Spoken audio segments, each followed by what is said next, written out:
नमस्कार, मौजूद है इस समय जनपद मऊ के घोसी क्षेत्र में और आज आपको बता दूं कि भारतीय नववर्ष मनाया जा रहा है। अंबेडकर जी की जयंती जो है उसके उपलक्ष्य में हम जानते हैं आप कुछ लोग हैं, आपका परिचय?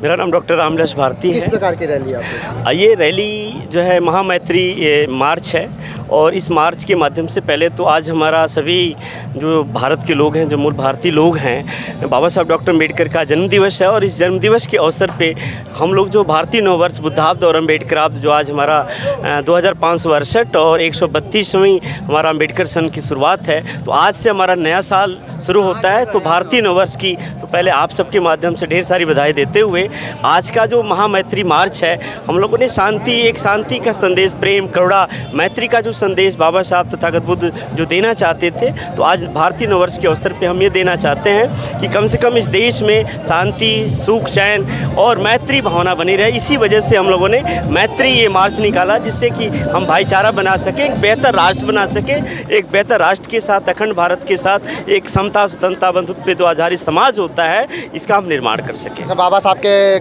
महान कार्यों पर प्रकाश डालते हुए युवाओं को क्या संदेश देना चाहेंगे? युवाओं को यही कहना चाहेंगे कि पहले तो बाबा साहब डॉक्टर अम्बेडकर समेत जितने भी समतावादी विचारधारा के लोग हैं उनको ठीक से पढ़ें और पढ़ने के साथ साथ उनके विचारों को लेकर के, उनके जो सपने हैं इस देश की बेहतरी के लिए, उसको आगे बढ़ाने का काम करें। तभी एक बेहतर समाज बनेगा, तभी इन महापुरुषों के सपनों का हम भारत बना सकते हैं, तभी देश में समता, स्वतंत्रता, बंधुत्व लागू हो सकता है। समाज में जो ह्यूमर फैलाया जाता है कि बाबा साहब अम्बेडकर जी केवल एक समुदाय के लिए, उसको लेकर क्या कहेंगे?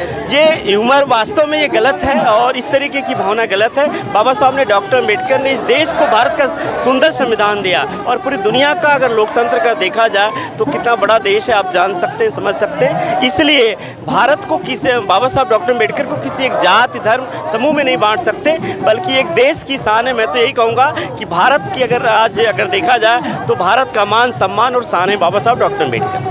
प्रमुख भी हैं सुजीत सिंह जी और इनसे भी जानेंगे बाबा साहब की जयंती में समाज को क्या संदेश देना चाहेंगे? देखिए, जब देश के सामने जब सबसे बड़ी समस्या थी आज़ाद मुल्क में कि यह देश किन रास्तों पे चलेगा, तो देश के पथ प्रदर्शक बाबा साहब शामिल हुए। उन्होंने भारत को एक ऐसा संविधान दिया जो पूरे विश्व में, आज भारत के संविधान की लोग तारीफ करते हैं कि इतना अच्छा संविधान पूरे विश्व में किसी भी देश के पास नहीं है। आज देख रहे हैं इस यात्रा में हज़ारों की तादाद में नौजवान ये प्रण लेके चल रहे हैं कि बाबा साहब के दिखाए हुए रास्ते पे हम लोग चलेंगे और सर्व समाज को साथ लेके चलेंगे और देश की प्रगति में सब नौजवान हिस्सा लेंगे। आज आप देख रहे हैं, भीड़ इस बात की गवाह है। ये तस्वीरें हैं जनपद मऊ की घोसी की, जो आपको मैं दिखा दूं कि बाबा साहब अम्बेडकर जी की जो जयंती पे जो रैली निकाली गई है, जो यात्रा निकाली गई है, काफ़ी भीड़ यहाँ नज़र आ रहा है। एक लोग और मौजूद है, आपका परिचय? राजेश कुमार। अच्छा, बाबा साहब अम्बेडकर जी की आज जयंती है, उसके उपलक्ष्य में समाज को क्या संदेश, शिक्षा को लेकर क्या संदेश देना चाहेंगे? देखिए, बाबा साहब का प्रथम यही संदेश था कि आप शिक्षित बने।